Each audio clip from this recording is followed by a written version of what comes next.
ഒരമ്മ സൂര്യൻ ഉദിക്കുന്നതിന് മുൻപേ ഉണരാനായിട്ട് വീട്ടിലുള്ളത് കൊണ്ടാണ്. ഗെത്സമേൻ തോട്ടത്തിലെ നിലാവെളിച്ചം പോലെ നമ്മുടെ ഓരോരുത്തരുടെയും ജീവിതത്തിലേക്ക് ചില സമാധാനത്തിൻ്റെയും സന്തോഷത്തിൻ്റെയും നിലാവെളിച്ചങ്ങൾ ഇറ്റിറ്റു വീണത്. അമ്മയുടെ വിയർപ്പ് തുള്ളികൾ വീഴാത്ത ഏത് അടുക്കളയാണ് നമുക്കുള്ളത്?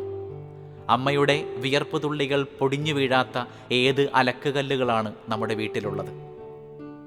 സൂര്യൻ ഉദിക്കുന്നതിന് മുൻപേ ഉണരുകയും അസ്തമിച്ചതിന് ശേഷം കിടക്കുകയും ചെയ്യുന്ന ആ സ്ത്രീയുടെ ശരീരത്തിലൂടെ ഓടുന്ന രക്തത്തുള്ളികൾക്കും പഴയ നിയമത്തിലെ കട്ടിൽപ്പടിയിൽ വീണ രക്തത്തുള്ളികൾക്കും ഒരേ തീവ്രതയാണ്, ഒരേ സ്നേഹമാണ്.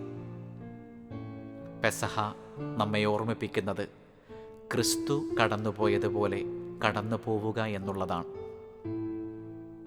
ഒറ്റിക്കൊടുത്തവനെ സ്നേഹിച്ച്, തള്ളിപ്പറഞ്ഞവനെ സ്നേഹിച്ച്, ഓടിയൊളിച്ചവരെ പിറ്റേന്ന് ഉയർത്തെഴുന്നേറ്റതിന് ശേഷം അന്വേഷിച്ച് കണ്ടുപിടിച്ച് അവർക്കു വേണ്ടി പ്രാതലൊരുക്കി ഒരു മനുഷ്യൻ കടന്നുപോയതുപോലെ സ്നേഹിക്കുന്നവരെയും സ്നേഹിക്കാത്തവരെയും, ചേർത്ത് നിർത്തിയവരെയും ചതിച്ചവരെയും വീണ്ടും സ്നേഹിച്ച് ഒരുപക്ഷെ വീണും എഴുന്നേറ്റും നിന്നും നിലവിളിച്ചുകൊണ്ടും നമ്മളും കടന്നു പോകുമ്പോൾ നമ്മോടൊപ്പം പാർക്കുന്ന മനുഷ്യരാണ് ദൈവം വാഗ്ദാനം ചെയ്തിട്ടുള്ള രക്ഷ അനുഭവിക്കാൻ പോകുന്നത്.